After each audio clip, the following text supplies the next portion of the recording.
Bonjour à tous, c'est Jean-Luc Roux sur sa chaîne YouTube. Aujourd'hui, nous allons parler des startups ukrainiennes qui créent des robots à faible coût pour combattre la Russie. C'est Andriy Desenko, qui est PDG du bureau de conception de production d'Ukraine Prototype, qui se tient à côté d'Odyssée, un terrain de 1750 livres. Aux prises avec une pénurie de main-d'œuvre, des difficultés écrasantes et des inégalités internationales, l'Ukraine espère trouver un avantage stratégique contre la Russie dans un entrepôt abandonné ou un sous-sol d'usine. Un écosystème de laboratoires répartis dans des centaines d'ateliers secrets exploite l'innovation pour créer une arme de robot pour que l'Ukraine espère tuer les troupes russes et sauver ses soldats et civils blessés. Les startups du secteur de la défense en Ukraine, environ 250 selon les estimations de l'industrie, créent des machines à tuer dans des endroits secrets qui ressemblent généralement à des ateliers de réparation automobile ruraux.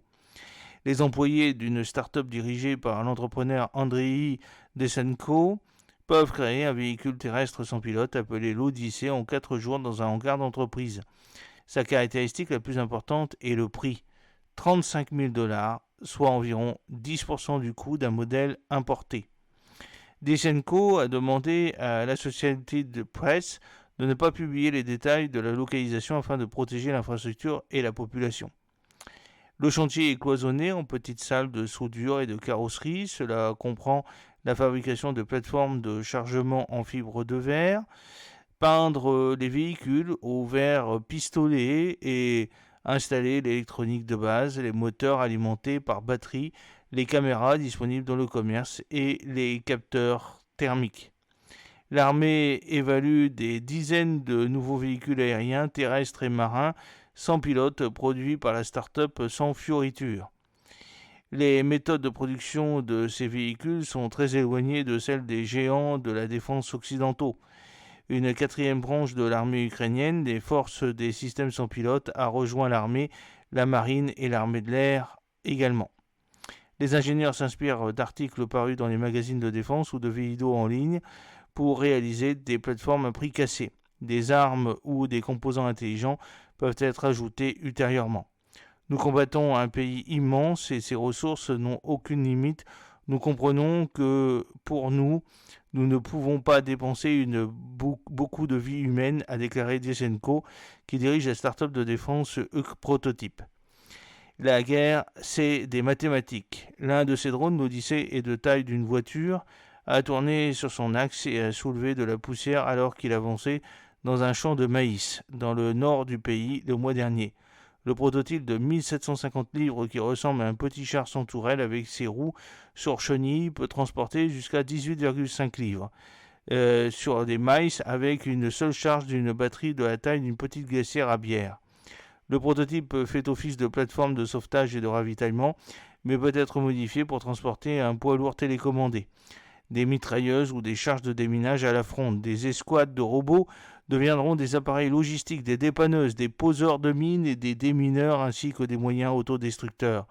Ces robots ont déclaré une page de collecte de fonds du gouvernement après le lancement des forces ukrainiennes de systèmes sans pilote. Les premiers robots prouvent déjà leur efficacité sur le champ de bataille. Filosono Fedorov, le vice-premier ministre chargé de la transformation numérique, encourage les citoyens à utiliser gratuitement l'Internet pour assembler des drones aériens à la maison. Il souhaite que les Ukrainiens fabriquent 1 million de machines volantes par an. Il y en aura d'autres bientôt, indique la page de collecte de fonds, beaucoup plus. L'entreprise de Desenko travaille sur des projets, notamment un exosquelette motorisé qui renforcerait la force d'un soldat et des véhicules porteurs pour transporter l'équipement d'un soldat et même l'aider à gravir une pente. Nous ferons tout pour faire en sorte que les technologies sans pilote se développent encore plus rapidement.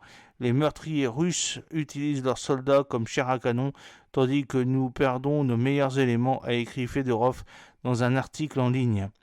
L'Ukraine dispose de drones d'attaque semi-autonomes et d'armes anti-drones dotées d'intelligence artificielle, et la combinaison, l'utilisation d'armes à faible coût et d'outils d'intelligence artificielle inquiète de nombreux experts qui affirment que les drones à faible coût permettront leur prolifération.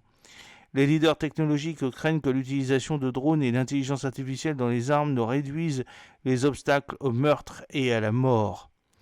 aggraver considérablement les conflits. Human Rights Watch et d'autres groupes internationaux de défense des droits appellent à l'interdiction des armes qui exclut les droits humains. Prise de décision, une préoccupation reprise par l'Assemblée générale de l'ONU, Elon Musk et les fondations de Google, DeepMind, une start-up basée à Londres.